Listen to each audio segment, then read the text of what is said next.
Good morning students. Today we are going to start chapter number 5, periodic classification of elements.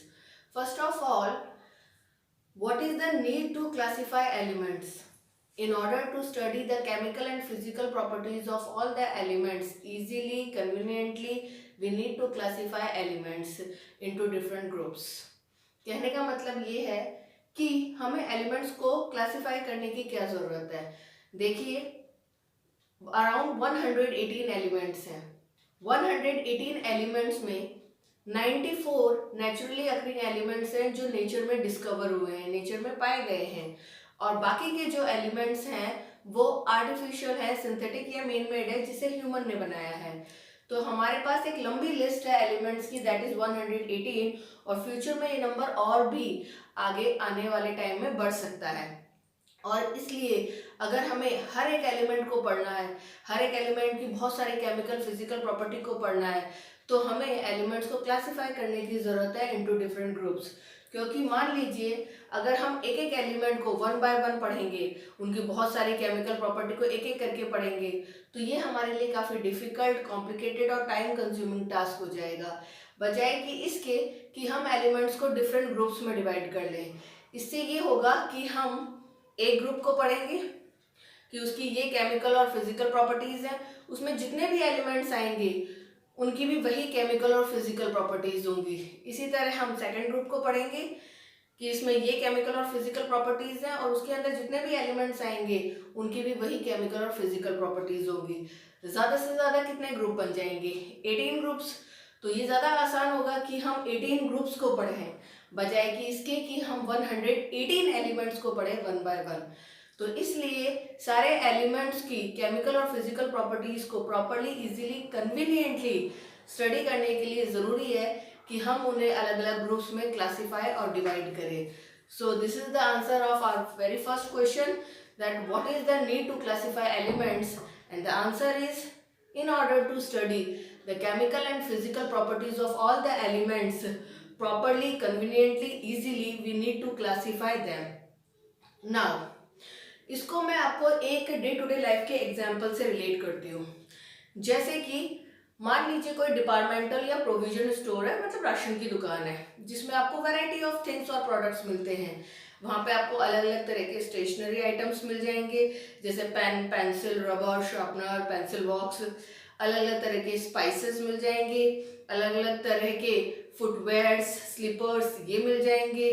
इसके अलावा और भी कई वैरायटी ऑफ थिंग्स आपको मिल जाएगी। मान लीजिए प्रोविजन स्टोर का जो ऑनर है, शॉपकीपर है, वो उन सब चीज़ों को अलग अलग रैक्स या अलमीरा में डिवाइड या क्लासीफाई करने के बजाय उनको एक साथ रख देता है।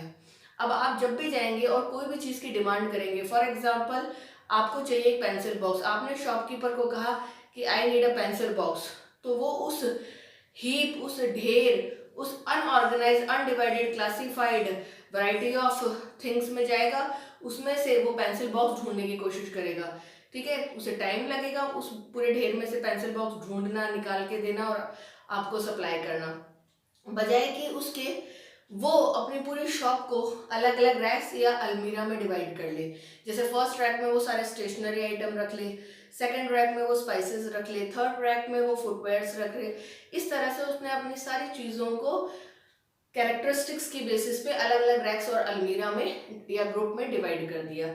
अब क्या होगा, जब भी आप जाएंगे, आपने कहा आई नीड अ पेंसिल बॉक्स, तो उसे पता है पेंसिल बॉक्स एक स्टेशनरी आइटम है, तो वो स्टेशनरी आइटम वाले रैक की तरफ जाएगा, उसमें से पेंसिल बॉक्स निकालेगा और आपको दे देगा। तो जो काम पहले बहुत कॉम्प्लिकेटेड, टाइम कंज्यूमिंग, लेबोरियस था, अब वो काम काफ़ी ईजी, कन्वीनियंट और टाइम सेविंग हो गया है। तो in the same way elements के साथ भी ऐसा ही है, क्योंकि लगभग 118 एलिमेंट्स, और मैंने जैसा कि कहा कि फ्यूचर में ये लिस्ट और भी लंबी होने वाली है, क्योंकि हो सकता है फ्यूचर में और भी कई नए एलिमेंट डिस्कवर हो या फिर आर्टिफिशियली सिंथेसाइज किए जाए। तो 118 से ज़्यादा एलिमेंट्स हो सकते हैं और बिल्कुल होंगे। तो आप मान लीजिए आपको सारे एलिमेंट्स की केमिकल फिजिकल प्रॉपर्टी को स्टडी करना है, तो अगर आप एक एक करके हर एक एलिमेंट की केमिकल और फिजिकल प्रॉपर्टी को स्टडी करेंगे, तो आप सोचिए 118 एलिमेंट्स और हर एक एलिमेंट को एक एक करके उसकी बहुत सारी केमिकल और फिजिकल प्रॉपर्टी को पढ़ना काफ़ी कॉम्प्लिकेटेड, डिफिकल्ट, टाइम कंज्यूमिंग हो जाएगा। इसलिए यहाँ पर पीरियोडिक क्लासिफिकेशन किया गया है, जहाँ पे एलिमेंट्स को उनकी प्रॉपर्टीज की बेसिस पे अलग अलग ग्रुप्स में डिवाइड कर दिया गया। ज़्यादा से ज़्यादा 18 ग्रुप्स बने। अब आप मान लीजिए फर्स्ट ग्रुप को पढ़ रहे हैं कि ये केमिकल फिजिकल प्रॉपर्टी है, उसके सारे एलिमेंट्स की भी वही होगी। फिर आपने सेकंड ग्रुप को पढ़ा, ये केमिकल फिजिकल प्रॉपर्टी, उसमें जितने एलिमेंट्स हैं उनकी भी यही होगी। तो 118 एलिमेंट्स को एक एक करके पढ़ने के बजाय हमें सिर्फ 18 ग्रुप्स को पढ़ना पड़ा। तो हमारे लिए ये टास्क कितना ज़्यादा टाइम सेविंग, इजी और कन्वीनियंट हो गया। ठीक है, सो this is the importance of periodic classification of elements. अब नेक्स्ट है कि एलिमेंट्स को कैसे कैसे क्लासिफाई किया गया। तो देखिए, मैनी साइंटिस्ट अटेम्प्टेड और ट्राइड टू क्लासिफाई एलिमेंट्स। बहुत सारे ऐसे साइंटिस्ट हुए जिन्होंने अटेम्प्ट किया, ट्राई किया एलिमेंट्स को क्लासिफाई करने और डिवाइड करने का। इसमें सबसे पहले हम पढ़ेंगे जोहान वॉल्फगैंग डॉबरिनर का classification. I am writing on the board, Johann Wolfgang Dobereiner. Johann Wolfgang Dobereiner एक जर्मन साइंटिस्ट थे।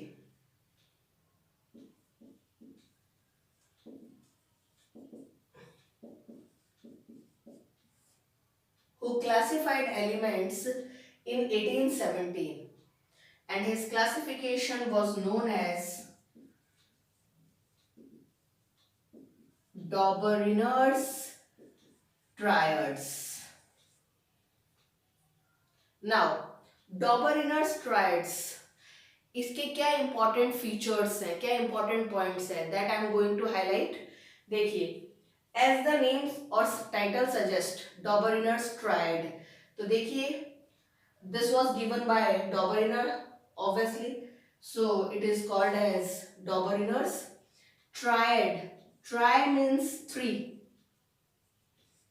It means Dobereiner found three elements possessing similar chemical properties, so he placed that three elements in a group known as Dobereiner's triad according to the increasing order of their atomic masses. Means Dobereiner ने देखा कि ऐसे three elements हैं जिनकी आपस में chemical properties similar है। ऐसे थ्री एलिमेंट्स जिनकी आपस में केमिकल प्रॉपर्टीज सिमिलर थी, उसको उसने एक ग्रुप में रखा जिसको कहा गया डॉबरिनर्स ट्रायड, जिसमें एक ग्रुप में थ्री एलिमेंट्स जिनकी केमिकल प्रॉपर्टीज सिमिलर है। और जब इनको एक ग्रुप में रखा तो इन्हें इनके इंक्रीजिंग ऑर्डर ऑफ एटॉमिक मास के अकॉर्डिंग रखा। मीन्स उस ग्रुप में जो फर्स्ट एलिमेंट होगा उसका एटॉमिक मास सबसे कम होगा, उससे जो सेकंड आएगा उसका थोड़ा ज्यादा होगा, और उसके बाद जो थर्ड आएगा उसका और ज्यादा होगा। For example,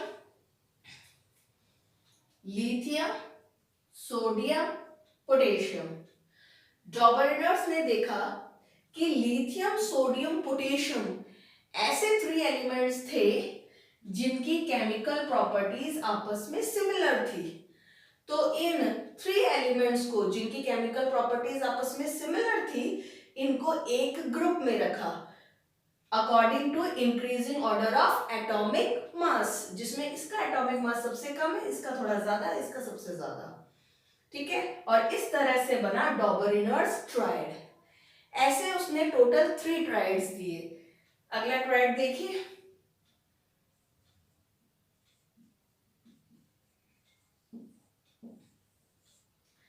calcium, strontium, barium. ये एक और ट्रायड है, कैल्शियम, स्ट्रोंशियम, बेरियम। ये दूसरे 3 एलिमेंट्स हैं जिनकी केमिकल प्रॉपर्टीज आपस में सिमिलर है। इनको भी डॉबरिनर ने एक ग्रुप में रखा according to the increasing order of their atomic masses. तो ये डॉबरिनर का एक और ट्रायड है।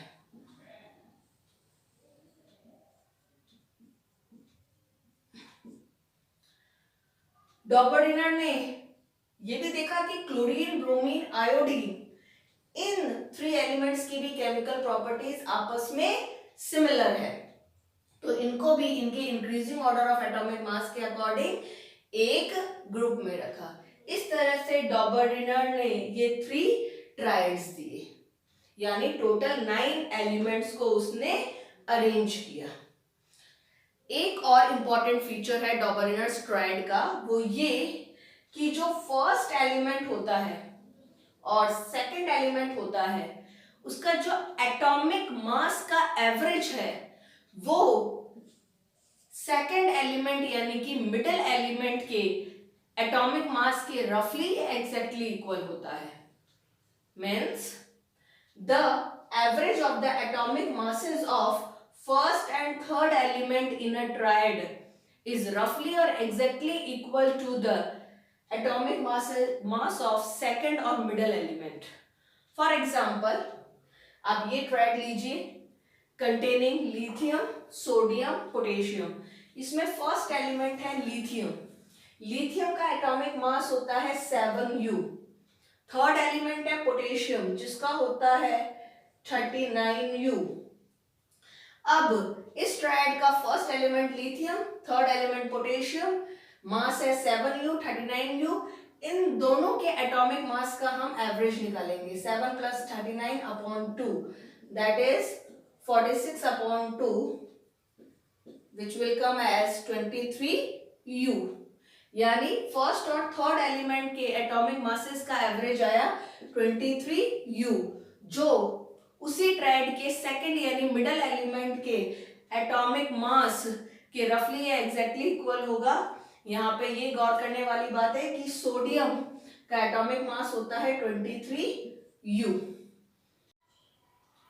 तो इस तरह से फर्स्ट और थर्ड एलिमेंट के एटॉमिक मासेस का एवरेज हमारा 23U था, जो कि मिडिल एलिमेंट यानी सेकंड एलिमेंट सोडियम के एटॉमिक मास 23U के इक्वल आया। यहाँ पे एग्जैक्टली इक्वल आया, बाकी के ट्राइड्स में रफली इक्वल भी हो सकता है।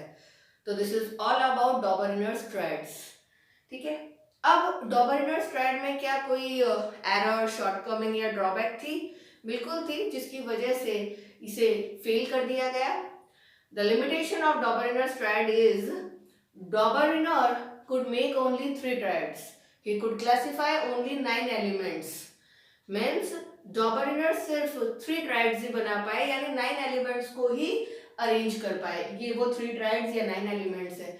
इसके अलावा वो और triads या elements को सक्सेसफुली क्लासीफाई नहीं कर पाए। This is the limitation of Doberanner's triad. तो एक बार हम Johann Wolfgang Dobereiner, who was a German scientist, gave a classification known as Doberanner's triad in 1817. उसके एक बार important features हम देख लें। First, he arranged 3 elements possessing similar chemical properties in a group. Lithium, sodium, potassium, these are the 3 elements possessing similar chemical property. In the same way, calcium, strontium, barium, chlorine, bromine, iodine. These are another set of 3 elements possessing similar chemical properties. He placed these 3 elements in a group known as Doberanner's triad. Second point, he arranged these elements in a group or triad according to the increasing order of their atomic masses. Means in a triad, first element possess least atomic mass, then next possess atomic mass greater than the first, and third possess atomic mass greater than first and second. Third point, the average of atomic masses of first and third element is exactly or roughly equal to the atomic mass of second or middle element. Means first और third element का जो atomic masses का average है वो second यानी कि middle element के रफली या एग्जैक्टली इक्वल होगा in a triad. So these are the important features of Dobereiner's triad. Now limitation of Dobereiner's triad, as I told you earlier, he could make only 3 triads. He could classify only 9 elements. This is the limitation of Doberanner's triad. Thank you. Now next classification, Newland's law of octaves, that we will cover in next session. Have a nice day.